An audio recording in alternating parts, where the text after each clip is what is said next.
Hello, मैं इसके Saini MAIC group में एक बार और आपका स्वागत है। और आज हम लोग पढ़ेंगे प्राथमिक सहकारी साख समिति के अंतर्गत प्राथमिक गैर कृषि सहकारी साख समिति, इसका हमने जिक्र कर चुके हैं। और नेक्स्ट जो है प्राथमिक गैर कृषि सहकारी साख समिति, इसका हम अध्ययन करने का प्रयास करते हैं। तो प्राथमिक गैर कृषि सहकारी साख समिति हरमन सुल्ज डेलिस के ही तर्ज पे इस तरह के समितियों की स्थापना की गई थी। हरमन सुल्ज डेलिस ये जर्मनी के विद्वान हैं जो शहरी साख समिति के जन्मदाता कहे जाते हैं, शहरी साख समिति के सूत्रपातकर्ता कहे जाते हैं। सर्वप्रथम हरमन सुल्ज डेलिस ने ही शहरी साख समिति यानी शहरों में रहने वाले गरीब जनता, मजदूर जनता, कामगार जनता, दुकानदार जनता, ऐसे जनता को ऋण व्यवस्था कराने के लिए हरमन सुल्ज डेलिस ने प्राथमिक गैर कृषि सहकारी साख समिति की स्थापना की। और ग्रामीण के लिए फ्रेडरिक विलियम रेफेजन एक ऐसे विद्वान थे जो ग्रामीण जनता को कृषि साख से संबंधित ऋण उपलब्ध कराने वाली संस्था की स्थापना करने का श्रेय जाता है। फ्रेडरिक विलियम रेफेजन ग्रामीण समिति साख समिति के ये संस्थापक हैं और हरमन सुल्ज डेलिस शहरी साख समिति के संस्थापक हैं।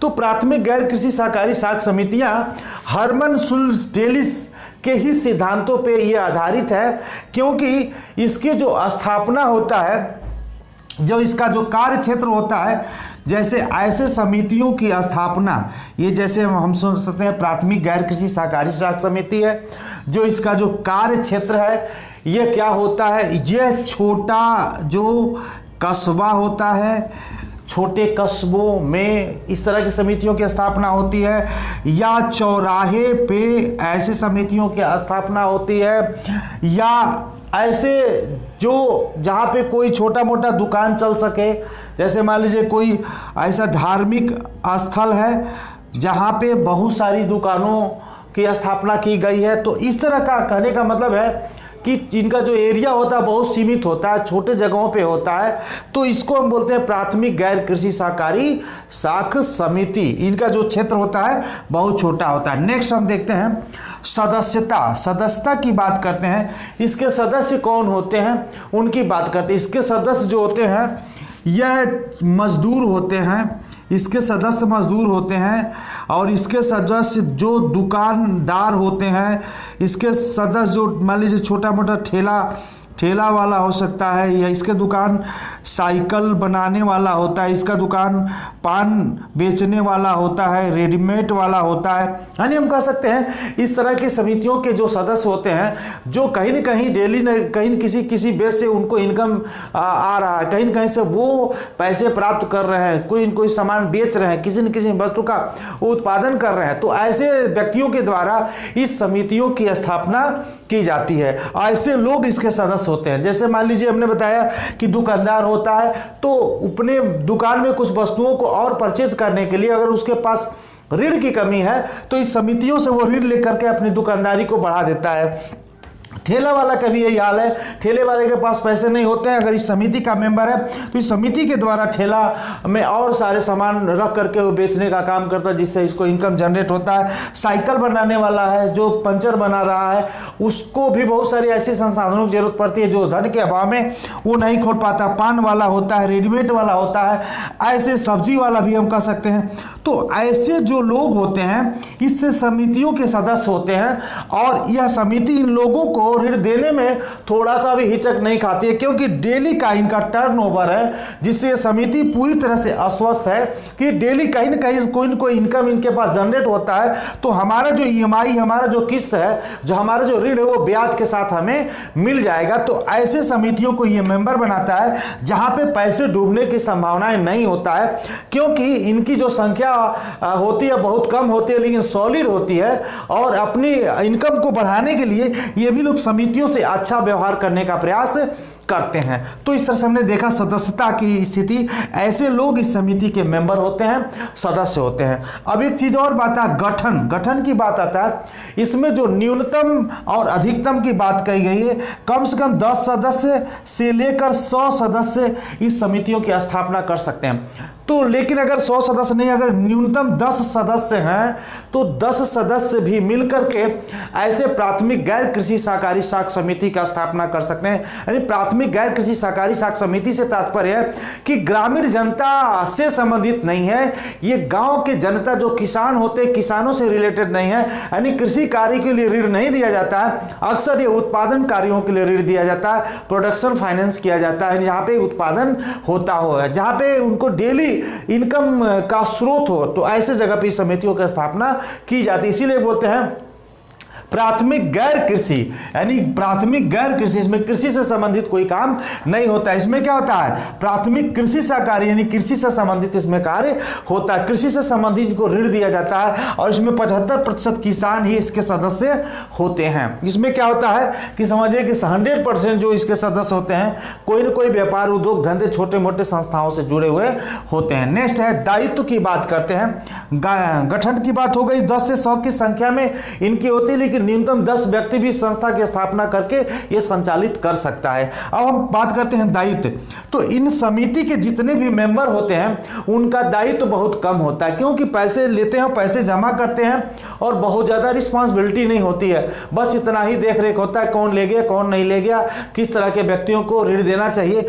तो इस तरह से हम कह सकते हैं कि इसका जो दायित्व होता है, इसका जो एरिया होता है बहुत सीमित होता है। मताधिकार की बात करते हैं। मताधिकार का मतलब होता है कि इसमें प्रत्येक सदस्य को एक मत देने का अधिकार होता है। यानी हम कह सकते हैं कि चाहे जितने भी आपको शेयर हो, जैसे मान लीजिए कोई व्यक्ति है उसका इस समिति में, यह व्यक्ति है इसका समिति में 10 शेयर है और किसी व्यक्ति का 1 शेयर है, तो इनको भी एक ही मत देने का अधिकार है, इनको भी एक ही मत देने का अधिकार है। ऐसा नहीं कि अगर आपके पास शेयर ज़्यादा हैं तो आप ज़्यादा मत देंगे, नहीं जी, एक भी शेयर हो या 100 शेयर हो, आपके मत देने का अधिकार मात्र एक ही है।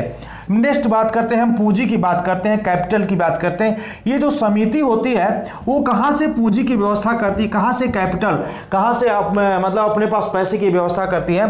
तो जो सदस्य होते हैं वो सदस्य से भी वो शुल्क जमा कराती है।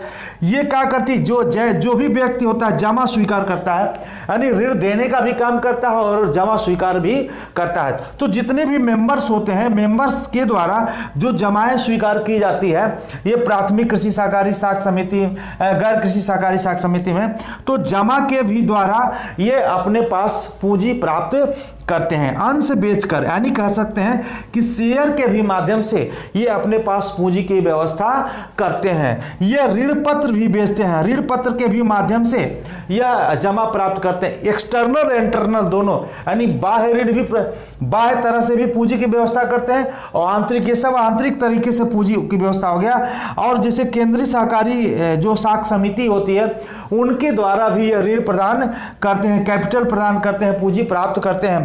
राज्य, तो इसमें हम देख सकते हैं कि जो पूंजी की व्यवस्था करता है ये सहकारी गैर सहकारी समिति जो होती है वो राज्य से भी वो कैपिटल की व्यवस्था करता है और केंद्रीय सहकारी बैंक से भी कैपिटल की व्यवस्था करता है। नेक्स्ट हम देखते हैं कि ऋण नीति इसकी क्या है। ऋण नीति यानी जो ये गैर कृषि सहकारी साख समिति है, जिन भी व्यक्तियों को ये फाइनेंस करता है यानी ऋण देता है, वो क्या करता है, इनसे अपने पास धरोहर के रूप में, सिक्योरिटीज के रूप में, जो उसके पास है सोना, चांदी या आभूषण, गहने, इस तरह के ऐसे जो कीमती वस्तुएं होती हैं वो अपने पास गिरवी रखवा लेता है और उस गिरवी के बदले में वो ऋण देने का काम करता है, ताकि गैर कृषि सहकारी जो समितियां हैं वो कभी घाटे की स्थिति में ना हो और उनका जो दिया गया ऋण है कभी वो एनपीए की स्थिति में ना हो, कभी वो फंसे नहीं। तो इस तरह से हम देखें कि अनेक प्रकार के जो सिक्योरिटीज से संबंधित दस्तावेज है वो अपने पास सुरक्षित रखवा करके ऋण देने का काम करता है। और एक चीज़ और है, ये प्रयास करता है कि किसी व्यक्ति को जो ऋण दे वो उत्पादक ऋण दें, यानी प्रोडक्शन से संबंधित ही ऋण दें, जहाँ पे किसी न किसी वस्तु का उत्पादन हो जिससे उत्पादित वस्तु को व्यक्ति बेच करके बैंक का जो ऋण है वो चुकता कर दे। उपभोग कार्यों के लिए ऋण देता है लेकिन कम देता है, और सबसे जो प्राथमिकता पे उत्पादक ऋण देने का ये काम करता है। तो इस तरह से हम देखें कि ऋण नीतियां। और नेक्स्ट है लाभ वितरण। लाभ वितरण से तात्पर्य है जो ये समितियों को जो लाभ प्राप्त होता है, इन समितियों को जो लाभ प्राप्त होता है, जैसे 100 रुपये इनको लाभ प्राप्त हुआ तो 100 रुपया में से ये 25 रुपया यानी 25% ये संचित कोष में जमा कर देता है, और जो 10% यानी 10 रुपया है वो अनुदान कर देता है, यानी कहीं न किसी न किसी संस्था को वो डोनेट कर देता है। कहने का मतलब है जैसे वृद्धा आश्रम हुआ और शिक्षा आश्रम हुआ, जैसे मान लीजिए अनाथ आश्रम हुआ, इस तरह से ऐसे बहुत सारे ऐसे आश्रम हैं, किसी के शादी विवाह है जो पैसे के अभाव में नहीं कर पा रहा है, तो 10% की जो धनराशियां हैं वो ऐसे ज़रूरतमंद व्यक्तियों, ऐसे संस्थाओं में वो डोनेट कर देता है।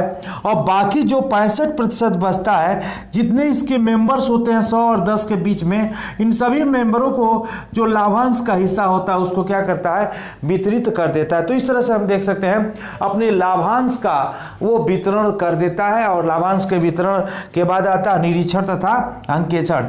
यानी जो ये प्राथमिक गैर कृषि सहकारी साख समितियां हैं, इन समितियों का समय समय पे अंकेक्षण और निरीक्षण होता रहता है। यानी जो केंद्रीय सहकारी साख समिति है, इसके ऊपर केंद्रीय सहकारी साख समिति है, ये इनका समय समय पे अंकेक्षण, निरीक्षण, जांच पड़ताल करती रहती है, ताकि इन संस्थाओं के द्वारा जिन व्यक्तियों को फाइनेंस किया जा रहा है वो रेट ऑफ इंटरेस्ट कहीं हाई तो नहीं है। 12 से 14% के बीच इनका रेट ऑफ इंटरेस्ट होता है, क्योंकि राज्य सहकारी अधिनियम के अंतर्गत ये रजिस्टर्ड होते हैं, और उस व्यवस्था के अंतर्गत उससे ऊपर कि ये ब्याज दरें नहीं ले सकते हैं। और किसानों को मतलब जो इससे संबंधित जो सदस्य होते हैं उनको जो ऋण नीतियाँ होती है वो सरलता से दे रहे हैं कि नहीं है। कहीं ऐसा तो नहीं ना कि कहीं हेरा फेरी कर रहे हैं कि दे रहे हैं किसी और मान लीजिए 100 रुपये दे रहे हैं, उसके नाम में ऐसा तो नहीं कहीं 200 रुपया लिख रहे हैं।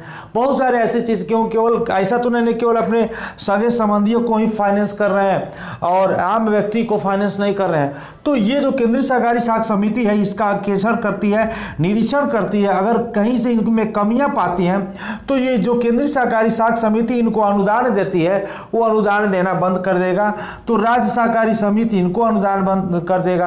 अगर इनकी रिपोर्टिंग अच्छी है, इनकी व्यवस्था अच्छी है, तो केंद्र सरकार जो केंद्रीय सहकारी बैंक है वो राज्य सहकारी बैंक को एक रिपोर्टिंग अच्छा करती है, तो राज्य केंद्र को देता है, केंद्र और क्या करता है यहाँ पे प्राथमिक सहकारी साख समितियों को ऋण उपलब्ध कराता है, अनुदान कराता है। यही मैं बात किया इंटरनल एक्सटर्नल। इंटरनल का मतलब है कि जो स्वयं की व्यवस्था के द्वारा इस समिति को पूंजी की व्यवस्था की जाती है इंटरनल हो गई, जैसे सदस्यों का शुल्क और सदस्यों के द्वारा जमा है और सदस्यों का शेयर्स।